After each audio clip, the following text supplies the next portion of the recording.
Welcome to the Seven Figure Leaders podcast. This podcast was created to celebrate the success stories of seven-figure business owners, giving them a platform to share their insights and lessons learned in order to inspire other business owners. As well as that, it's an opportunity to build new connections. So if you're a seven-figure business owner or someone who works with seven-figure business owners and you're looking for introductions to potential stakeholders, strategic partners and clients, I'd love to hear from you or have you on as a guest and see if I can help make those connections for you. Just go to synergycfosolutions.co. That's synergycfosolutions.co and click podcast. And there you'll find the link to apply.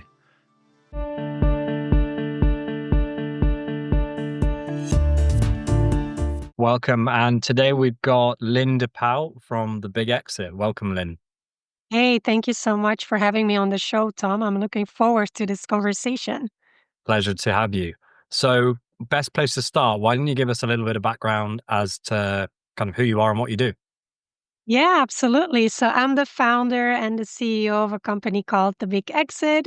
We help small business owners to prepare their business for a exit, ideally a big exit, obviously.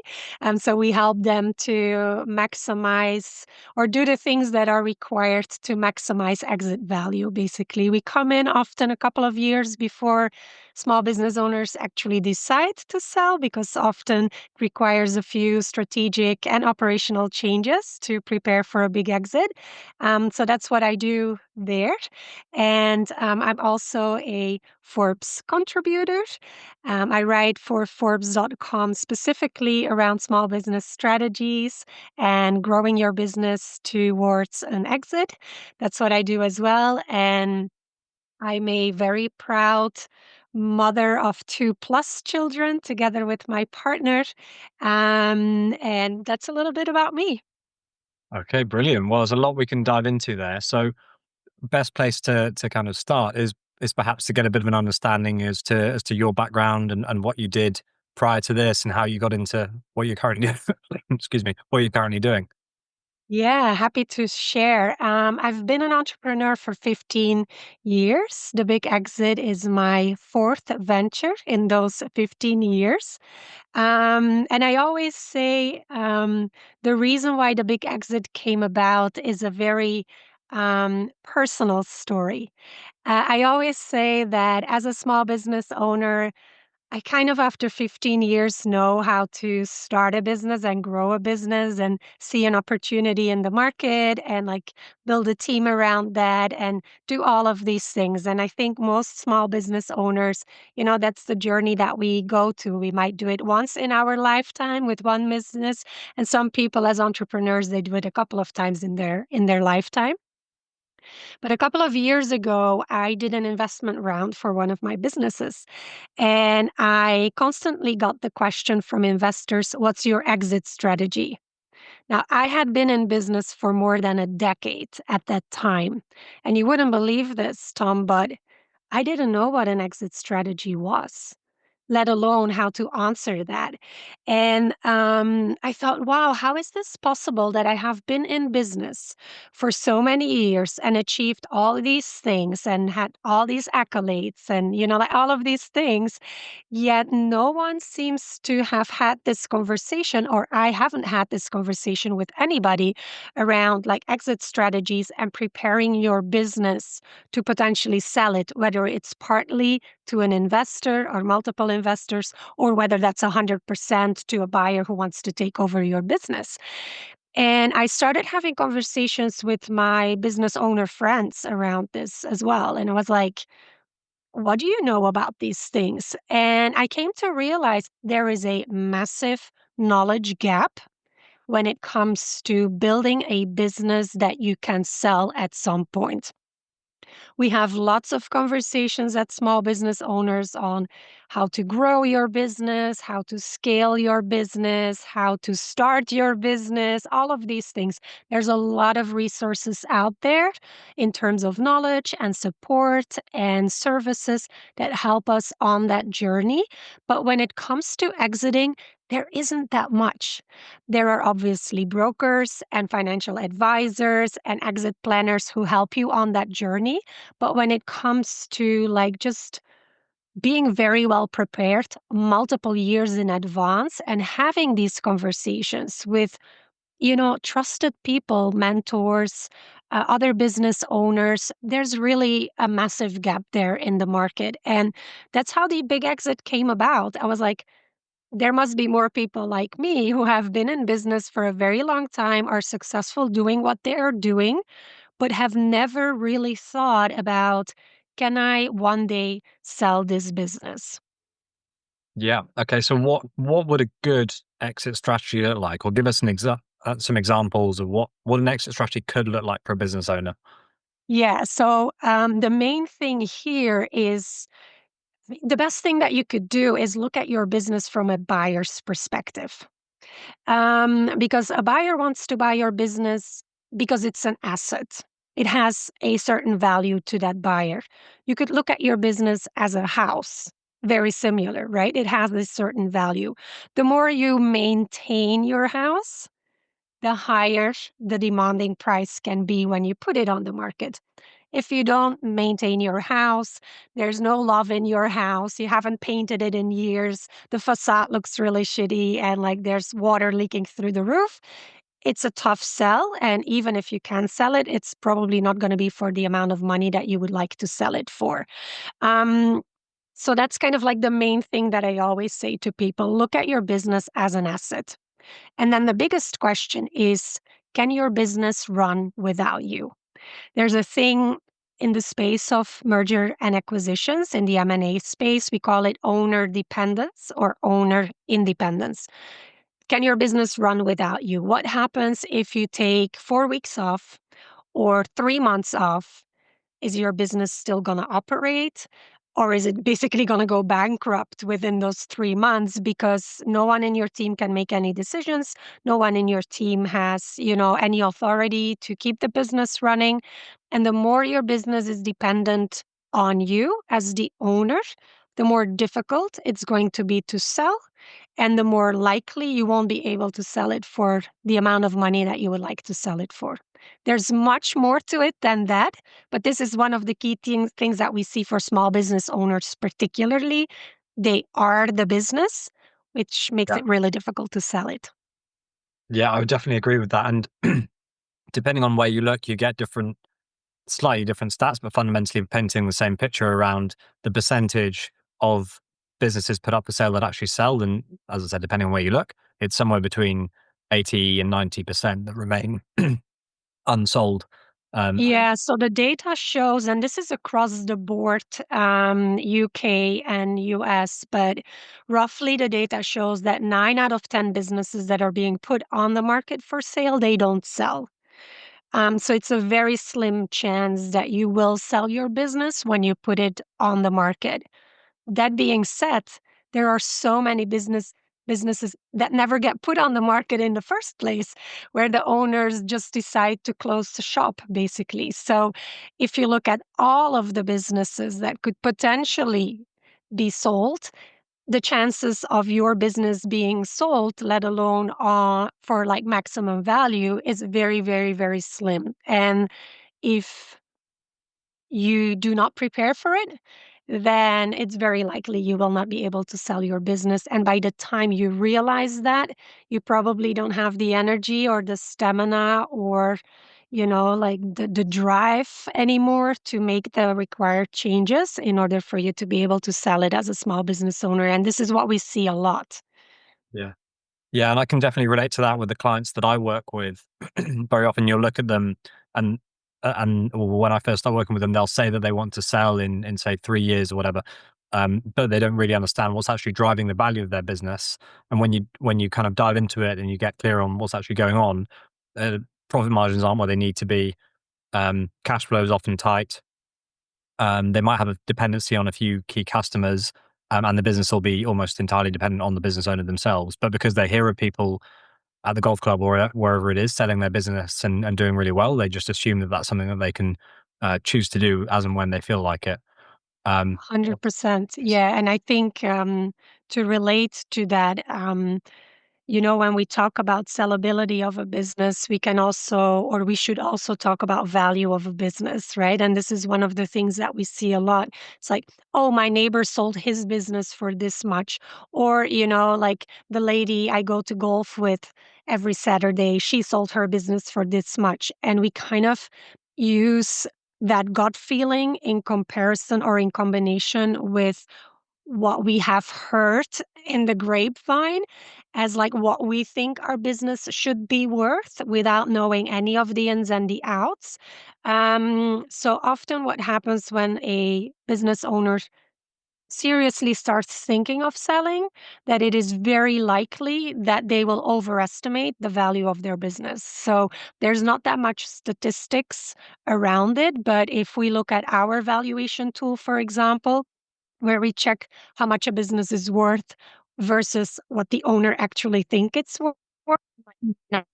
3% of the cases, they don't really know what their business is worth besides what Jane from the golf course has said or Mark from the Rotary Club or whatever.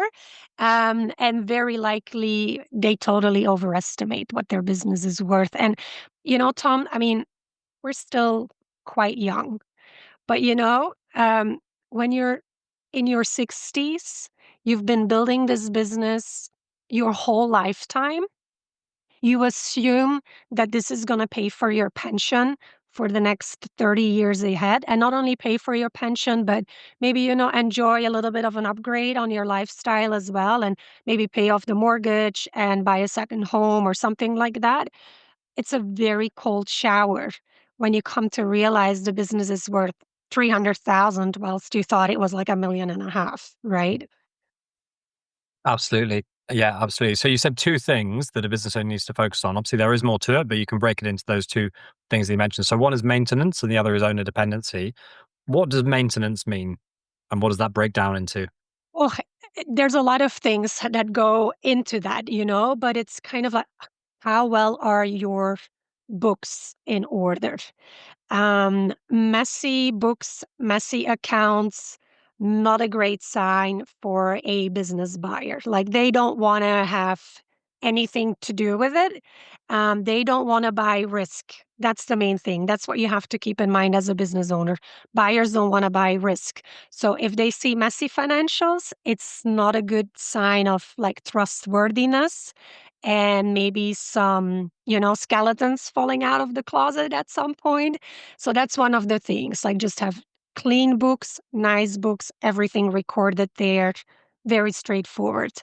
Do you have procedures in place? Does your team know what they need to do and can follow certain procedures, not only operationally, but also in terms of decision making, in terms of strategy, for example? That's also really part of maintenance. Is your business in your head? Or is your business in procedures that your team can follow, that can be used to train new team members or replace team members and things like that? So these are, I mean, just roughly some of the things that are really crucial when we're talking about like just the maintenance and the oil in your business. Hmm.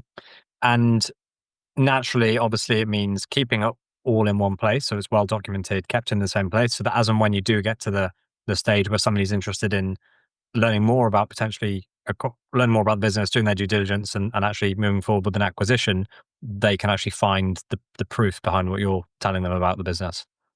100%. And I think you know this too, Tom, for most business owners.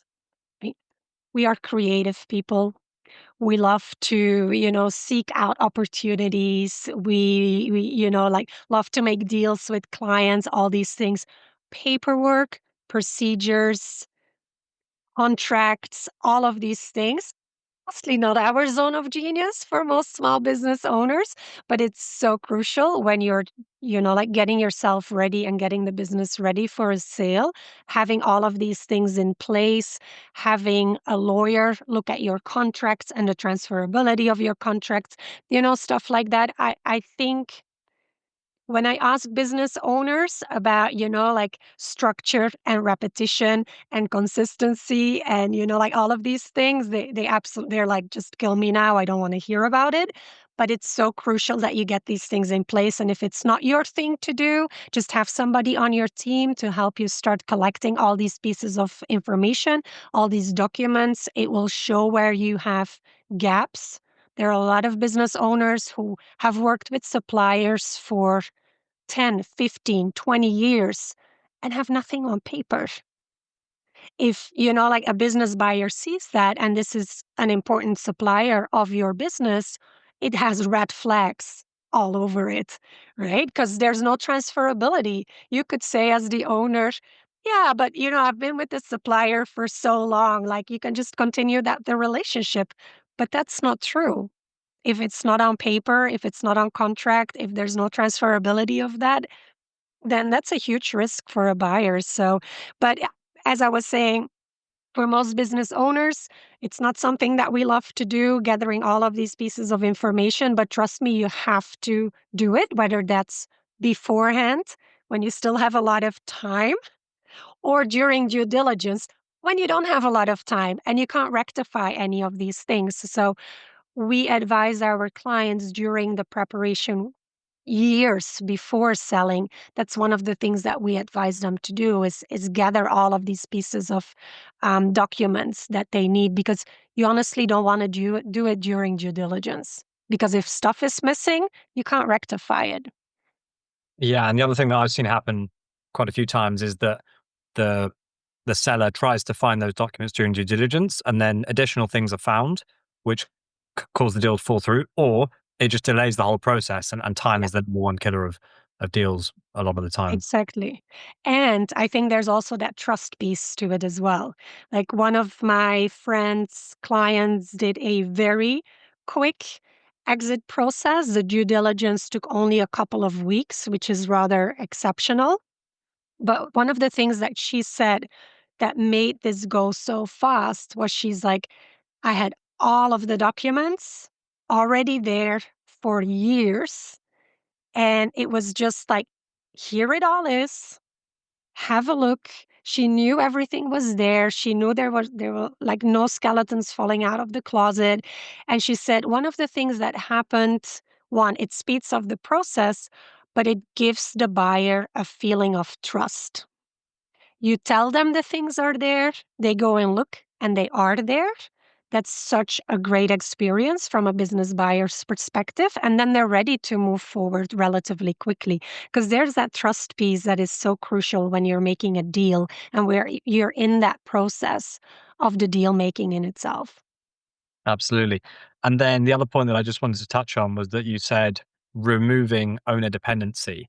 So for a small business, they're often in kind of a catch 22 where they need cash to grow the business or to invest or allocate to certain parts of the business to prepare for exit or reduce the business's dependency on them. How does a small business with limited resources actually reduce the dependency of the business on the owner? Yeah, and this is a process that you probably want to go through beforehand, because, I mean, as a business buyer, if the business still has the owner 100% full time in the business buyer will be like, I need to replace this person. This person is going to cost me money. There's market value to, in terms of the salary of replacing this business owner. It's probably in market value going to be higher than what the business owner is paying him or herself right now, because that happens quite a lot, which is going to reduce the profitability anyway, right? Like that's one of the things that you need to know. Now, in terms of a business owner, I understand the catch 22, but just know this. Are you happy with spending a year or two having lower profitability because you have hired one or two extra people on your team, but then being able to sell your business for way much more money? Or do you still want to have a little bit more profitability, keep doing all of the things yourself, and then end up with a business you can't even sell? Yeah. Right? So, yes, it's a catch 22, but it actually is not a catch 22. If you are deciding to be serious about selling your business, owner independency is crucial. And yes, it might mean that profitability will drop for a little while. And ideally, this is something that you do multiple years before you actually sell, because you're going to hire profitability will go down, but ideally, because of the hires, you will increase your revenue again and profitability will go up again, right? So you kind of want to be already gone through that process. So your profitability is on the rise again, and then it's the right time to sell. So, for example, if you're thinking of hiring a second in command or like a second level management team or whatever, it's going to cost you money. Profitability will drop for sure. Ideally, you do this a couple of years before you're actually trying to sell your business. Brilliant, But brilliant. but Well, the key thing is here, like, do you want more profit and a non-sellable business, or do you want less profit but an actual sellable business? yeah, absolutely. It's an education piece as well, isn't it, for business owners to actually understand the kind of the difference and what they need to do to get to where they want to go, and then weighing up. Exactly. It is, and that is one of the conversations that I'm really passionate about with small business owners is that, I mean, we can talk about growth and scaling and all of these things, but growing to sell or scaling to sell is a very specific strategy, and you'll probably make other decisions than the ones that you would make if you're not planning on selling your business. And hiring a full-fledged second-tier management team might not be a thing that you do if you're not looking to sell in the next 5 or 10 years. But if you're looking to sell, that's going to be one of your key goals to work on for the next couple of years. Absolutely. Yeah. So, Lynn, so for anyone who's listening to this and they're, maybe an exit is at some point on the horizon over the next 1 to 10 years and they want to learn more, what's the process of your program and the journey that you take them through? Yeah. So we have a paid program, which is called the Seven Figure Exit Program. Consists of three main things. You get an independent business valuation, and I can't stretch enough how important the word independent is in that sentence. So we don't have any benefit of valuing your business low or high because we're totally independent of the outcome of that. So we do an independent business valuation. We do an exit readiness assessment. So how exit ready is your business and what are the things that you should be changing in your business? You get a personalized value action plan, then basically all the tools and the knowledge that you need to make the necessary changes to increase value and sellability. That's what we do in the Seven Figure Exit program. You sign up for it and you basically become, let's call it a member for, I would say, the rest of your life, but ideally only for a few years because obviously we want to get your business exit ready and we want to give you your big exit. That's crucial. So we don't want you to stay in the program till forever because then we haven't done a good job. So that's what we do with the Seven Figure Exit program. We do have a few free assets that people can use, free tools that people can use if you're kind of dipping your toe in the idea of, maybe selling your business, but you're not really ready yet to commit to actually fully preparing for a sale. So we have two free tools that you can use. We have a business valuation tool that gives you a range of how much your business is worth. If you literally have no idea, or you're relying on what Jane on the golf course has told you your business is worth, then probably this is a good starting point to at least give yourself a little bit of an idea of what your business is worth. That's one thing. Um, so we have that, and we also have what we call an exit readiness quiz, which is just a simple, fun quiz with like 10 or 12 questions, and it gives you an exit readiness score and a couple of actionable tips of what you can change in the next couple of months or years in order to increase sellability of your business. And then if you feel like, you know what, I'm kind of ready to seriously go on an exit strategy because I really want to sell in the next couple of years, or at least have the option to sell in the next couple of years, then the Seven Figure Exit program is your go-to offer, I would say. Brilliant. Well, we'll put some links in the show notes, so we'll make it very easy for people to either find those things or to get in touch with you directly, Lynn. Um, Awesome. Perfect. and pleasure to have you on the podcast, and I look forward to working with you closely over the next few years. Absolutely. This has been great, Tom. I'm so glad our, kind of paths has crossed in the last few months. And thank you so much for having me on the show, and for, just having a conversation around this. I know we are both really passionate about this topic and helping our clients get exit ready. So thank you for having me on the show, and I'm looking forward to the future. Thanks for listening. As I mentioned at the beginning of the episode, this podcast was created to celebrate the success stories of seven-figure business owners, giving them a platform to share their insights and lessons learned in order to inspire other business owners. As well as that, it's an opportunity to build new connections. So if you're a seven-figure business owner or someone who works with seven-figure business owners and you're looking for introductions to potential stakeholders, strategic partners and clients, I'd love to hear from you or have you on as a guest and see if I can help make those connections for you. Just go to synergycfosolutions.co. That's synergycfosolutions.co and click podcast. On that page, you'll find the link to apply.